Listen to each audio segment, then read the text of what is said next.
हम में से बहुत से लोग गेमर्स हैं जो अपने शौक के लिए या फिर पैसा कमाने के लिए गेम्स खेलते हैं। लेकिन गेमर्स होते हुए भी आप में से बहुत से लोग ये बात नहीं जानते होंगे कि इंटरनेट पर ऐसे कई गेम्स मौजूद हैं जिन्हें अलग अलग रीजंस की वजह से बैन कर दिया गया।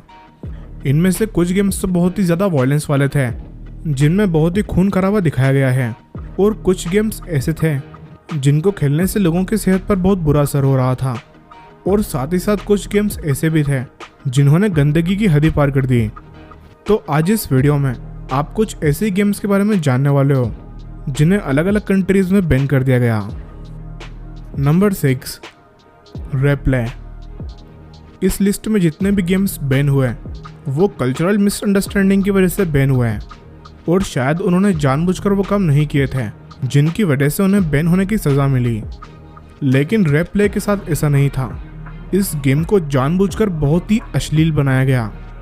इस गेम को जापान की एक कंपनी इल्यूजन ने बनाया था जिसे 2006 में रिलीज़ किया गया था, और देखते ही देखते ये गेम पूरी दुनिया में फैल गया। इसकी सबसे बड़ी वजह यह थी कि ये गेम बहुत ही अश्लील था। इस गेम में आप एक ऐसे कैरेक्टर का रोल प्ले करते हो जो कि एक लेडी और उसकी 2 बेटियों का रेप करता है, जो कि साफ तौर पर नाकाबिले बर्दाश्त है। इस गेम के रिलीज़ होने के बाद ही इसे दुनिया की ज़्यादातर कंट्रीज़ में बैन कर दिया गया। यहाँ तक कि अर्जेंटीना में इसे खरीदना या बेचना एक क्राइम है, और साथ ही साथ इंडोनेशिया और न्यूजीलैंड में भी इसे खरीदना एक क्राइम है। Number 5, battlefield 3। बैटलफील्ड सीरीज़ दुनिया के सबसे फेमस गेम्स में से एक है क्योंकि इस गेम के ग्राफिक बहुत ही कमाल के होते हैं। इस गेम के अब तक 5 पार्ट रिलीज़ हो चुके हैं। इस फर्स्ट पर्सन शूटिंग गेम को एक स्वीडिश कंपनी EA डाइस ने बनाया था और इसे इलेक्ट्रॉनिक आर्ट्स ने पब्लिश किया था। यूं तो इस गेम के 5 पार्ट हैं, लेकिन इस गेम का 3rd पार्ट बहुत ही कंट्रोवर्सीज का शिकार हुआ। इसके 3rd पार्ट में दिखाया गया है कि कैसे यूनाइटेड स्टेट्स की आर्मी ईरान कंट्री के कैपिटल तेहरान पर हमला करती है, जहां पर ईरान के बहुत सारे सैनिक मारे जाते हैं। ऐसा गेम किसी भी कंट्री के लिए बनाना ठीक नहीं है, और अगर शायद हमारे भारत के लिए भी अगर ऐसा गेम बनाया जाता तो हमें बहुत ही दुख होता। यानी कि अगर इस गेम में अमेरिका या किसी और कंट्री को भारत के सैनिकों पर हमला करते हुए या फिर किसी शहर पर हमला करते हुए दिखाया जाता तो शायद हमारी गवर्नमेंट भी वही करती जो ईरानी गवर्नमेंट ने किया। इस गेम की स्टोरी लाइन के चलते हुए इस गेम को ईरान में बैन कर दिया गया, और साथ ही साथ इस गेम को ईरान में खरीदना या बेचना बहुत ही बड़ा क्राइम है। पूरी कंट्री में पुलिस ने हर गेम शॉप की तलाशी ली, और जिस भी शॉप से गेम पकड़ाया उस दुकानदार को अरेस्ट कर लिया गया, और जिस भी इंसान के पास ये गेम मिलता है उसे भी गिरफ्तार करने का ऑर्डर दिया गया है। नंबर 4, बुली। बुली एक एक्शन एडवेंचर गेम है जिसे रॉकस्टार ने पब्लिश किया था। इस गेम को 2006 में PS2 के लिए रिलीज़ किया गया था, और इसके बाद में इसे Xbox और PC के लिए भी रिलीज़ किया गया। इस गेम में आप एक 15 साल के बच्चे का रोल प्ले करते हो जो स्कूल में गुंडागर्दी करते हुए नजर आता है। असल में इस लड़के को स्कूल में हो रही बुलिंग के खिलाफ एक्शन लेते हुए दिखाया गया है, लेकिन कई देशों के ओपिनियन में इस लड़के का बुलिंग के खिलाफ आवाज़ उठाने का तरीका सही नहीं था, जिसमें ये अपने क्लासमेट्स, स्कूल की गर्ल्स और बच्चों को भी मारता हुआ नजर आता है, जिससे बच्चों के दिमाग पर बहुत ही गलत असर पड़ रहा था क्योंकि ये गेम उन्हें स्कूल में लड़ाई झगड़ा करना सिखा रहा था, जिसके चलते हुए इस गेम को ब्राज़ील, UK और यूनाइटेड स्टेट्स जैसे देशों में बैन कर दिया गया, क्योंकि कई एंटी बुलिंग ऑर्गेनाइजेशन, एक्टिविस्ट्स और कई पॉलिटिशियंस ने इसके खिलाफ आवाज़ उठाई। और ब्राज़ील में तो इसे इतनी सख्ती के साथ बैन किया हुआ है कि अगर कोई इस गेम को बेचता हुआ पकड़ा जाता है तो उसे 1000 ब्राज़ीलियन रियल यानी कि लगभग 14,000 रुपये का फाइन देना पड़ेगा। साथ ही साथ ऑस्ट्रेलिया और न्यूजीलैंड में भी इसे 15 साल से कम के बच्चे नहीं खरीद सकते हैं। Number 3, call of duty black ops 2। हमें से शायद ही ऐसा कोई इंसान होगा जो कॉल ऑफ ड्यूटी फ्रेंचाइज के बारे में नहीं जानता होगा, क्योंकि ये दुनिया के सबसे फेमस और सबसे बड़े गेम्स में से एक है, और इनकी फ्रेंचाइज में सबसे पॉपुलर गेम्स में से एक call of duty black ops 2 भी है। इस गेम में पाकिस्तान कंट्री को दिखाया गया है।